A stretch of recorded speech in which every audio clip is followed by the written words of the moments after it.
Now, today's show is a topic that is very, very personal for me. Just like many of you, I've lived a life full of experiences. I'm talking about the highs and the lows. And one of those lows in particular is what fueled my passion for this subject today.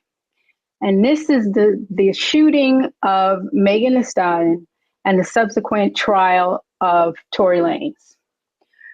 What bothered me so much was the way Megan was treated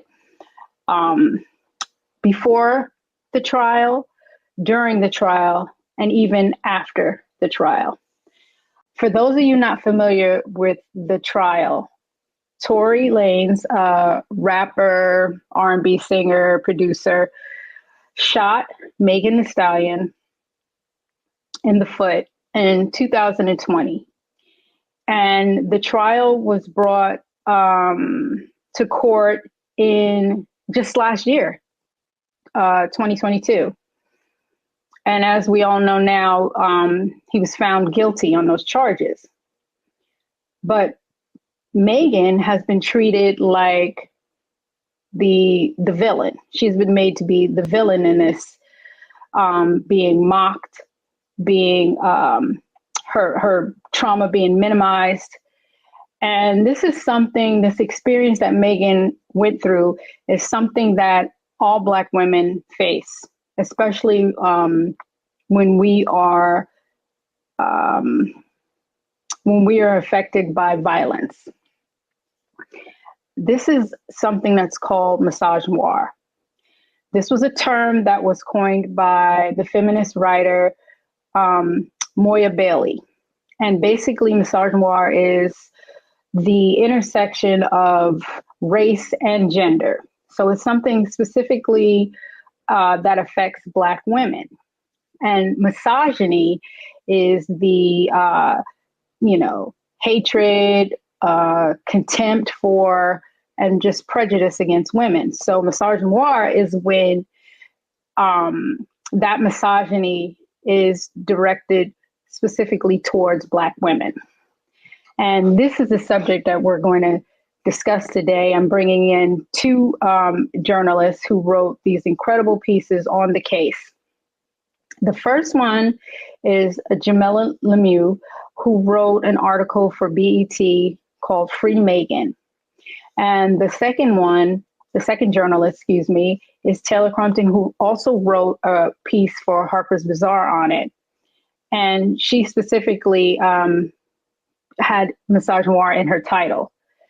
So we're going to discuss that today and get into it because I really want to address the fact that when Black women are harmed, when Black women are subject of violence, for some reason, our trauma is not taken seriously. Our trauma is minimized, like I said earlier, and mocked. And we have to have this discussion because it needs to stop. And we can only do this as a community. So enjoy this conversation with us. And I hope by the end of it, you'll have a different perspective and understanding and empathy towards Black women and violence. All right, I want to get right into this important conversation with my first guest, Jamila. Jamila, welcome to The Frequency. Thank you for being here. I want to get right into your article because I think it was so important. You wrote it, and it was released actually right a couple of days before the verdict. And you titled it Free Megan. Why did you choose that title? And what did you mean by that? I feel that Megan has been trapped since this incident happened. She's been trapped by the way we respond to violence against women in this country, and in particular, the way we respond to violence against Black women. Right.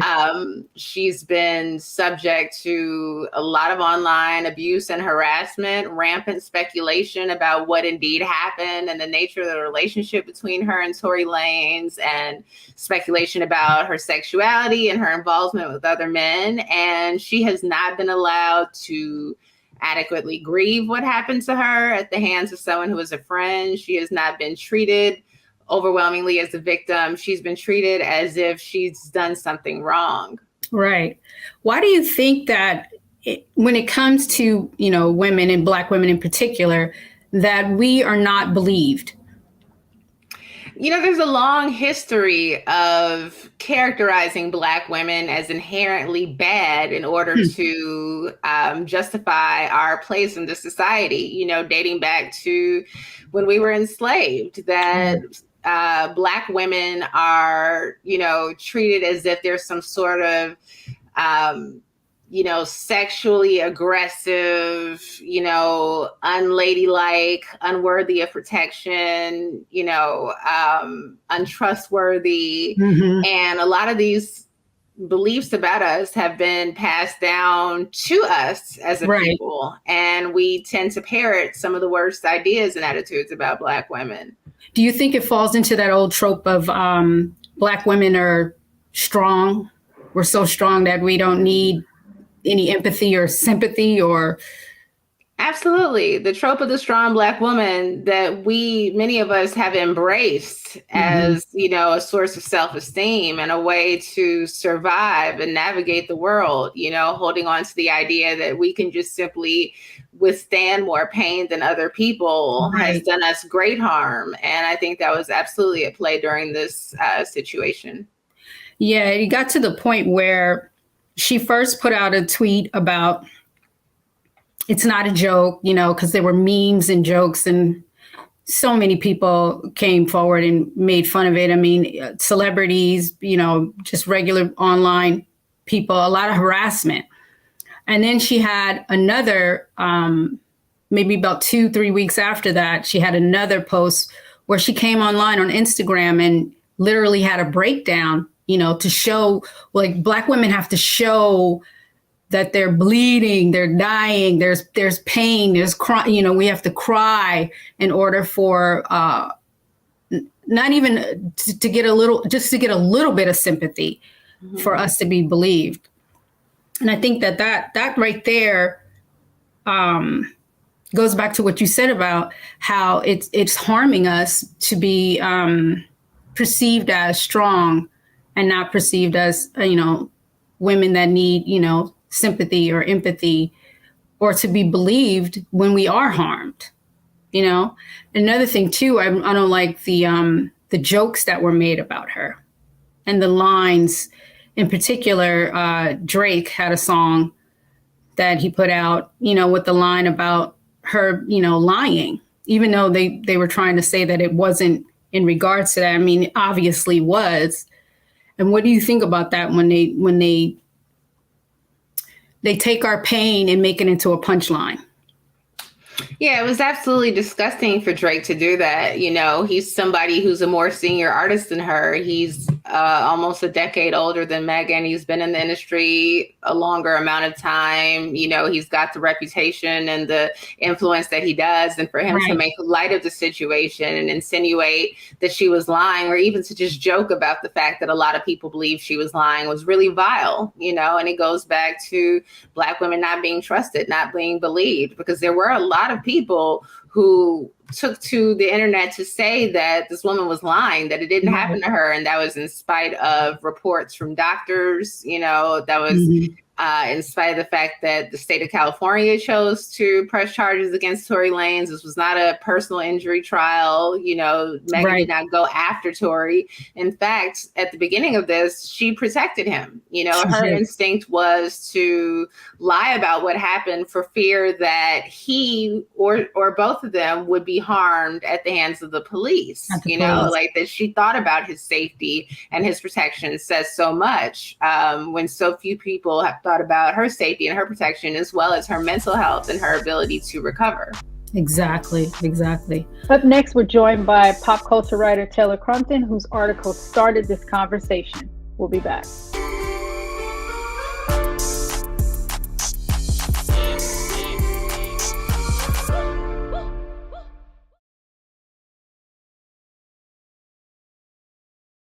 Black Star Network is here. Oh, no punch! I'm real revolutionary right now. Thank you for being the voice of Black America. All momentum we have now We have to keep this going. The video looks phenomenal. See, there's a difference between Black Star Network and Black-owned media and something like CNN. You can't be Black-owned media and be scared. It's time to be smart. Bring your eyeballs home. You dig?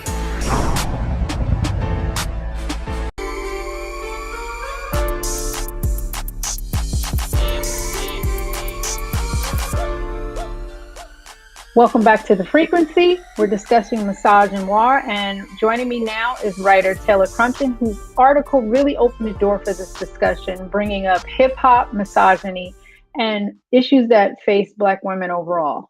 Welcome, Taylor. How are you? I'm so happy to be sharing the screen with you right now. I am so honored to have you and Jamila. This is just like such an important subject. And you wrote an article right after the incident happened in 2020 in July. And I thought it was, important to have your voice on. So the title of the article, Women in Hip Hop Cannot Thrive While Misogynoir Exists. And then you put in a byline, like, the jokes about Megan Thee Stallion's traumatic shooting sheds the light on the bigger issue of misogynoir and in hip hop, and it must be eradicated. That right there. Talk to me about your article and what made you write it. When I first heard of Megan Thee Stallion's incident, my mind immediately went to the 2009 assault of Rihanna at the hands of Chris Brown. Right. Around that time, I was a teenager. I believe Facebook was the still most popular social media platforms. And that's where I first started to understand that Black women and harassing them and the vilification of them, the dehumanization of them is trendy and is popular. I was in middle school seeing and hearing rumors of why Chris Brown was deemed, I would say, almost like worthy of getting back into the good graces of the hip hop. Right. I famously remember him performing Michael Jackson at the BET Awards and Taraji P. Henson getting up and crying and almost welcoming him back to the fold. I remember that. In some change later, I have yet to see this big cultural response, especially from hip hop. I've yet to see a BET Hip Hop Awards, a VH1 Hip Hop Awards, or a show like that kind create space for Megan, for her to feel welcome, for her to, be given the grace and compassion to be a survivor. What we have seen since she first came forward and said, hey, this happened to me. I was scared. I was afraid, has been spaces like Rolling Loud and Bright Lanes. Yeah, that's exactly why I wanted you on. The misinformation that was going around with the different blogs. What do you think that could have combat that besides your voice, besides real journalists writing about it? When these rumors came from blogs, from online personalities, and even some outlets that specialize in hip hop media, the people who were combating these rumors were Black women, because we will always show up for ourselves, and the hotties, Megan Thee Stallion's fan base, because I believe Black women, we all have this cultural experience of not being believed, of not being heard, of being vilified, of being dehumanized, and being disbelieved. But the Megan Thee Stallion case was interesting because we also saw an increase of Black women personalities being on the side of Lanez, right? We all saw this, I don't want to say emergence, but this presence of internalized misogynoir coming out in Black women personalities, Black women musicians that were making fun and joking of Megan's assault. I think famously, when the incident first occurred, Drea Mitchell was on a podcast and confirmed Megan Thee Stallion's assault at the hands of Tory Lanez to the interpersonal violence between Whitney Houston and Bobby Brown and said, I want that type of love. You know, very recently, there was a TikTok video that went viral reenacting the scene from What's Love Got to Do with It when Tina is escaping abuse from Ike. Like these pop culture moments are trendy and are profitable. And it's something that we all know. But what it just reinforces is whether you have been shot in the foot, whether you have been physically assaulted, it's funny and it's going to make money and it's going to be profitable. So I feel that the people who came forward and had their voices were heard knew that that wasn't going to be trendy, knew that that was also going to open them up to subject and attack and critique, but would rather stand in solidarity and show that Black women are deserving of grace and compassion rather than make money making fun of Meg and already just weighing so heavily on this Black woman who was 25 at the time. She lost her mother. She had recently lost her grandmother. So even before these unfounded rumors of, you know, it was a lover's quarrel, people were saying that Megan had sacrificed her mother, her last living parent, for fame and success. So she was already subjugated to lodge a misogynoir and false rumors online about the loss of her parent. Then this gets amplified. Right now she has the Lanez thing. And I think the one thing that stood out to me the most is regardless of how profitable she is to companies, to men in hip hop, that sadistic nature of misogynoir will always underroot a Black woman's accomplishments, no matter what they do. Because as I said in my piece, until it is eradicated, until misogynoir is abolished, conditions and situations like this will continue to happen in the culture. And that's just civil negligence. Like that is a failure. How do you think we can eradicate it? I mean, how do we abolish misogyny in our culture? Right? Exactly. War is just an offset. It's the intersection of racism and sexism. So how can we make efforts individually and intercommunally to eradicate these structures that exist? You know, it can be as simple as, why aren't Black women journalists being paid the same rate as Black men? Why are the productions of a Black woman always devalued and not being seen as something worthy of respect? Exactly. Can we bring Jamila back in? See, this is why I wanted to have this conversation, because I think that your writing, both your writings, was a way to battle the misinformation, the things that were going on with the blogs. I mean, right, even before the verdict was decided, they were putting out that he was found not guilty. And it's still going on to the issue of not believing Black women. Do you feel like there should be more? I mean, there's plenty of Black women journalists, but more should be heard on that subject. Do you feel like we should concentrate more on that? Well, I wish that those were the voices that were being amplified at a time like that. You know, that Black women were the sources that were trusted and looked to talk about this. I think it is worth acknowledging that there weren't Black women representing large media outlets present for the trial. You know, that the few reporters that were in the courtroom that were talking to an audience on a regular basis about what was taking place during the trial, that a number of those Black folks that were there were bloggers, and some of them were bloggers who had an interest in defending or supporting Tory Lanez, you know, and spreading misinformation. I think the misinformation is a tremendous part of this, you know, regardless of the source, because as you said earlier, a lot of Black women are carrying around internalized misogynoir. So they're incapable of defending Megan because they are incapable of seeing her as a victim. I do wish that Black women's voices had been heard, you know, louder during this case. But I will say, you know, there was Taylor's article, there was my article, you know, I know Ivy Ani wrote about it, a number of Black women. I'm looking at the girl's book now, Shanita Hubbard, Yes. a lot of Black women writers did speak up and out on behalf of Megan. And a lot of us were essentially saying the same things, which we're saying every time a Black woman is harmed publicly, that we're not believed, we're not trusted, we're deserving of sympathy. We're constantly left to plead for our humanity. Right. Do you think that it would have made a difference if more Black men spoke up, more Black men, male journalists, do you think? I wish, regardless of whether they were journalists or celebrities, what was largely absent here were Black men, visible Black men speaking up on behalf of Megan, simply acknowledging that she had been shot, full stop.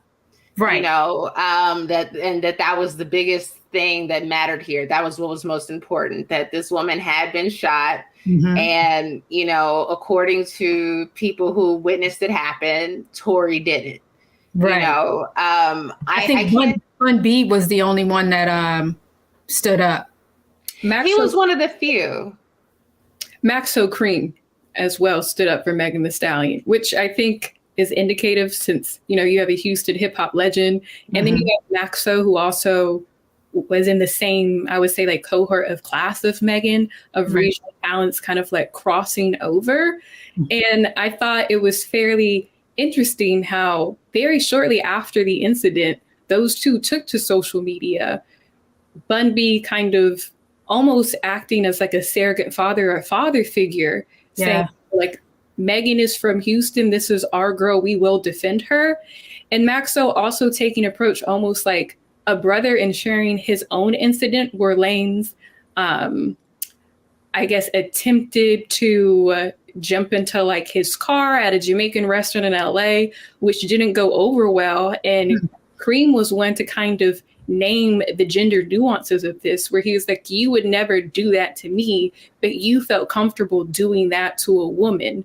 Right. Which is indicative, because even the way Lane's case with August Alsina, even Lane's case with, I believe, a member of a Love and Hip Hop franchise, there is a history and a repeated pattern of violence, yet that history was never called into question.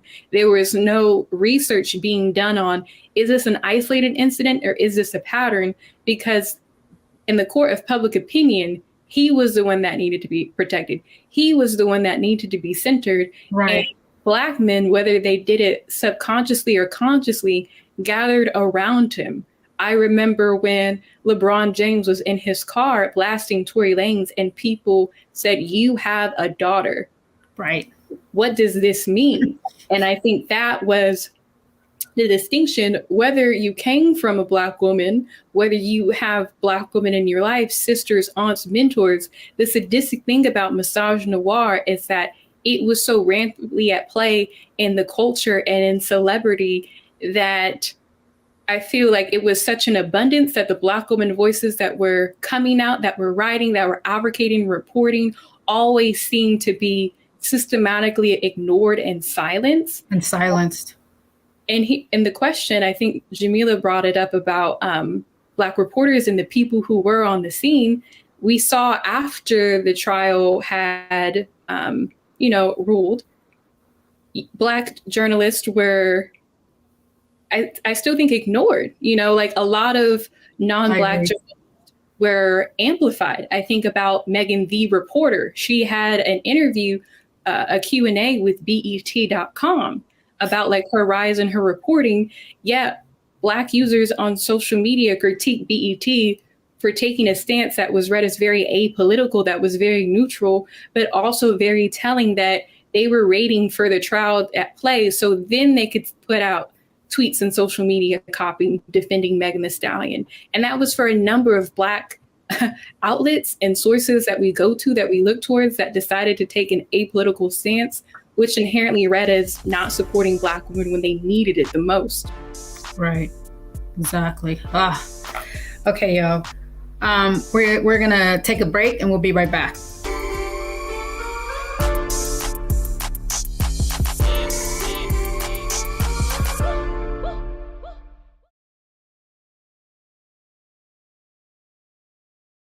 We talk about blackness and what happens in black culture, we're about covering these things that matter to us, speaking to our issues and concerns. This is a genuine people-powered movement. There's a lot of stuff that we're not getting. You get it, and you spread the word. We wish to plead our own cause.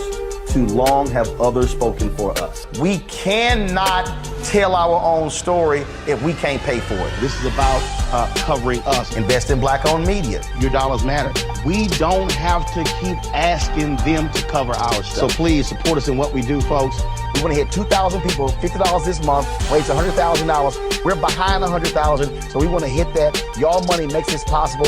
Checks and money orders go to P.O. Box 57196, Washington, D.C. 20037-0196. The Cash App is $RM Unfiltered. PayPal is R Martin Unfiltered. Venmo is RM Unfiltered. Zelle is roland@rolandsmartin.com.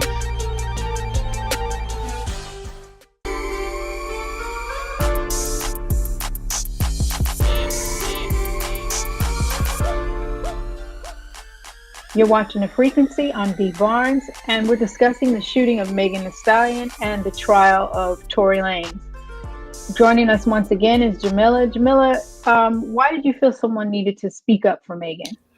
You know, I was invited to write the article, and I had a lot of feelings about the case, so I was happy to do it. You know, I wish that I had a louder voice to speak up for Megan. You know, I wish that me writing something about it could do more. You know, again, there's been this sustained chorus of Black women voices from the beginning standing with Megan, but there are, you know, few people, it seems, that are willing to hear us. So if nothing else, if I can provide confirmation for other Black women that you're not crazy, that you're not wrong, that what you're seeing is real, what you're experiencing is real, and that we deserve better. And you did that, and I thank you. And I know other Black women thank you too. It was important. Same question with you, Taylor. What made you, you know, sit down and write that article in particular about hip hop? Not that I don't understand personally, but please elaborate on that. I mean, I think your presence and career is very emblematic of why I took the approach to address gendered violence in hip hop. Earlier in that summer, On the Record had released on HBO Max the documentary centering the Black women voices who were survivors of Russell Simmons' alleged sexual assault. And at the time of its release, I was in a Twitter chat with two Black women journalists, and the resounding theme was, who is going to step out and cover this? Who is going to be public about the way this documentary impacted them? And at the time of its release, in the press, Russell Simmons was the one on the Breakfast Club being interviewed by Ebro. Right. And all of the media around that time of the documentary still centered the man who allegedly was the perpetrator of the harm against these women. Mm-hmm. And it's a cycle, you know, it's a decades long cycle. And it is heartbreaking to see with every decade, there's more Black women, and the harm that they endure always results in their absence from an industry and a culture and a genre that prides itself in only being told through a Black male lens. Right.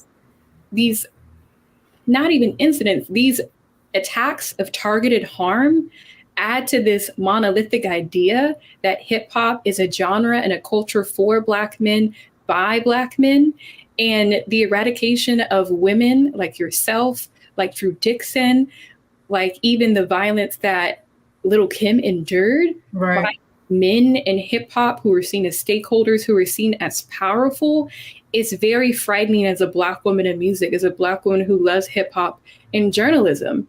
So whenever this first occurred, I was invited by Harper's Bazaar to write about it as someone who has seen Megan rise as a fellow Black woman from Texas. And I think I had to remind people that she is just the latest and an unfortunate legacy of Black women in music who were sacrificed for Black men to be protected in this industry. And especially at a time in 2020 where there was this, quote, rise of the woman rapper, the rise of women in hip hop. Right. And even though Megan was representative of that rise, it also quickly showed how much the industry was ready to eliminate her, was ready to eradicate her, and kind of revert back to being so male-centric. Mm-hmm. Exactly. There you have it. I mean, we've covered it. We've covered it. And in all honesty, I think it's because of Black women and journalists in particular.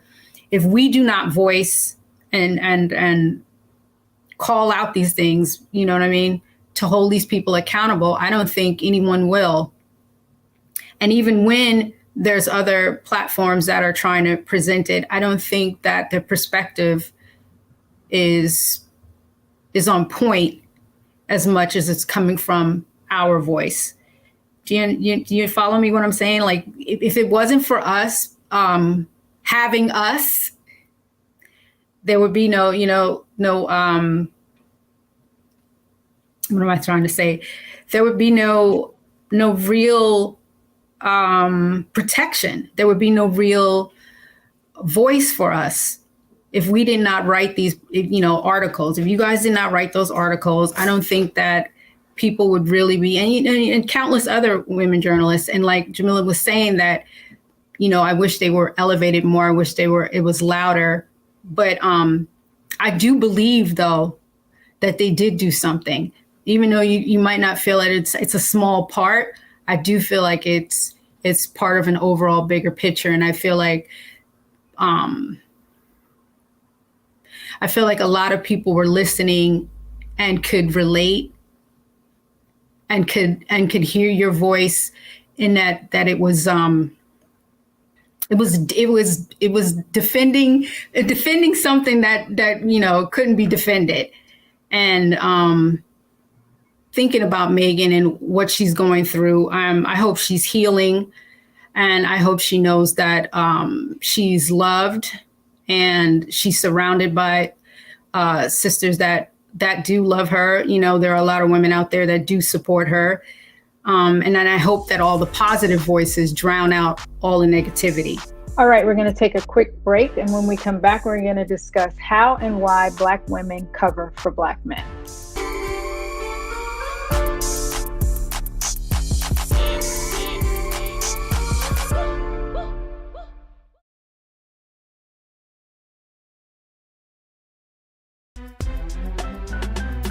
I'm Faraji Muhammad, live from LA. And this is The Culture. The Culture is a two-way conversation. You and me. We talk about the stories, politics, the good, the bad, and the downright ugly. So join our community every day at 3 p.m. Eastern and let your voice be heard. Hey, we're all in this together. So let's talk about it and see what kind of trouble we can get into. It's The Culture, weekdays at 3, only on the Black Star Network.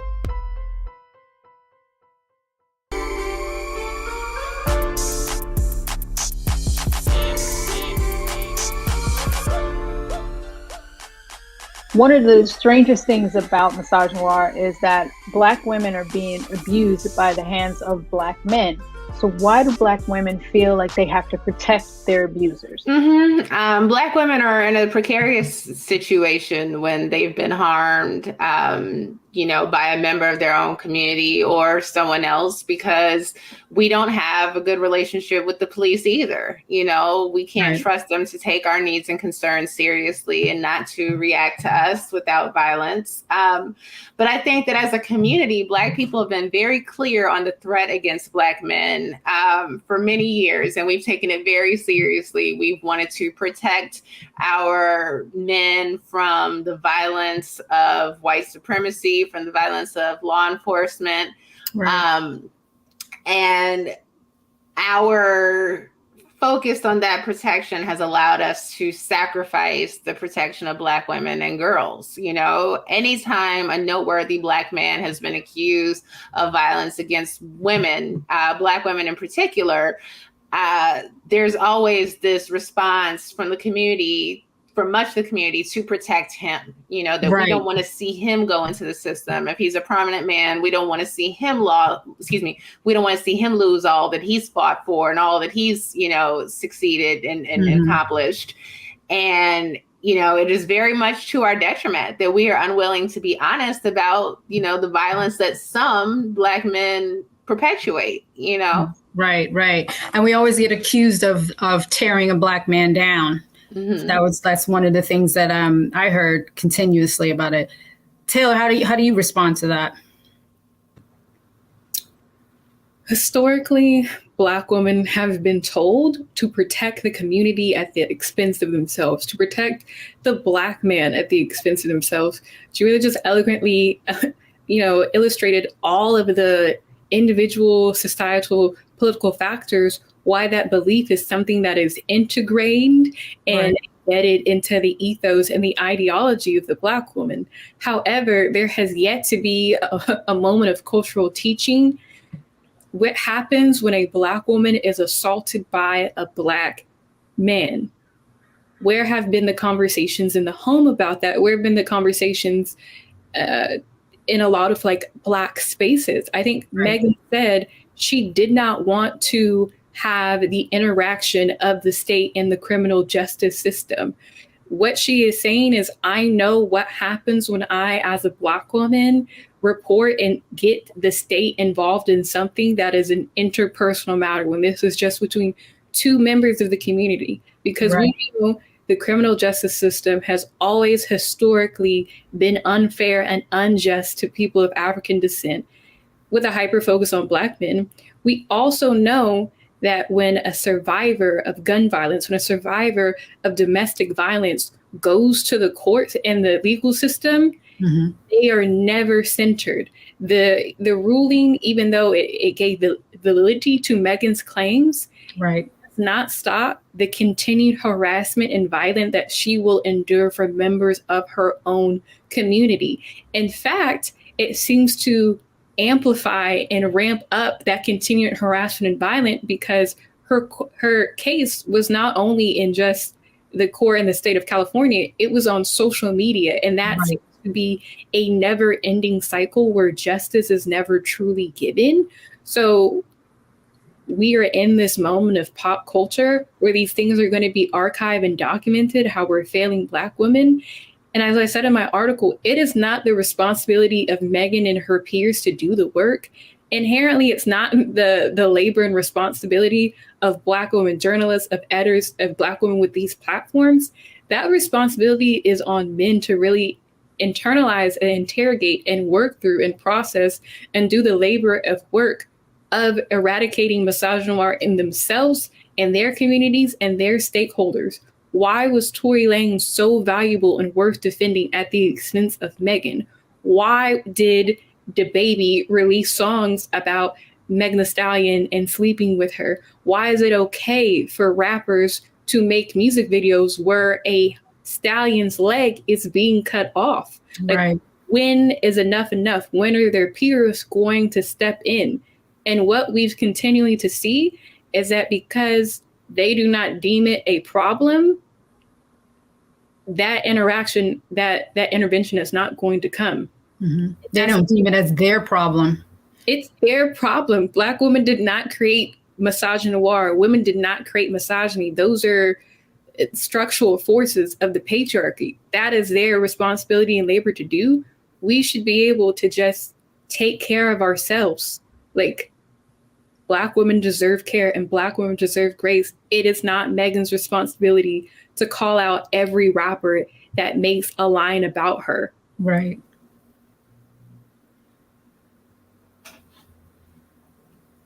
I agree.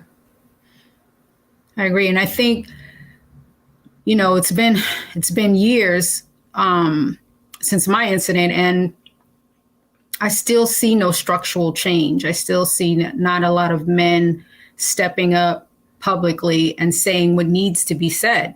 It's always fallen on the shoulders of Black women. I mean, we seem to be the ones that carry the community, you know, carry the family. And I don't know what it's going to take to change that, but I do believe that your writing both of you, your voices, even though you think they're not being heard, they are being heard, and they are being listened to and taken into consideration. And I think this generation in particular, and what I mean by that is this whole social media thing, it's different. I mean, the things have changed, even though the things have, they seem worse for Megan with, the online harassment, the memes, the music, everything that you brought up. I think that fighting that with these articles and with platforms like this to speak up about it and holding them accountable is going to continue to help push that change, and we do need more men to speak up about it. I mean, they're fathers, they have mothers, there's sisters, they have sisters and cousins and aunts and grandmothers. And it is mind-boggling to me that they don't speak up enough, and honestly, Tory, I don't feel like he was even thought of in that way or elevated in that way until he harmed this Black woman. And all of a sudden it became like he, we have to rally around him, and they didn't rally around Megan. So I don't know what it's going to take to change it, but I am glad that we are having this discussion about it. And like I said earlier, I hope, if Megan sees this, I hope she's healing. I hope she knows she's loved and supported. And, when she's ready to come back, we're going to welcome her with open arms. Thank you both. I appreciate you so much. Thank you for coming on here and speaking truth to power. Because like I said earlier, we've all we've got, and if Black women don't stand up for each other, I don't think that anybody's going to stand up for us. So thank you. When we come back, my closing thoughts.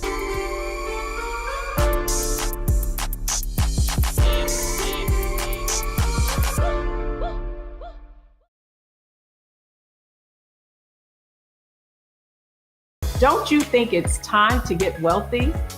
I'm Deborah Owens, America's Wealth Coach, and my new show on the Black Star Network focuses on the things your financial advisor or bank isn't telling you.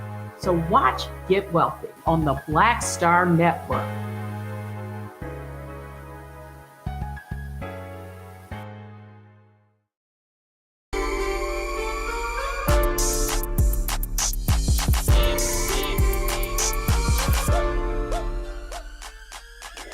Before we go, I'd like to read something that I wrote. I think it's very important, and it really drives home the subject of what we discussed today. Okay, so bear with me, all right? Black women are the victims of a unique intersectional oppression. Megan's experience of not being believed, being mocked, and her harm being minimized is something that is shared by many Black women. This failure to protect Black women needs to change. Victims of abuse should not have to be continuously harassed for speaking out. How do we spread awareness? By having these important conversations. Until we are all holding each other accountable for making light of these serious and life-alternating events, then nothing will change. I'm speaking from my experience. I'm speaking from your experience. And I want you guys to really think about it the next time a woman in your life is harmed. Think about it carefully. I want you to really, really have empathy for what they're going through, and try to show support. Believe women, believe Black women. Thank you for tuning into The Frequency right here on the Black Star Network. I'll catch you next time. We out.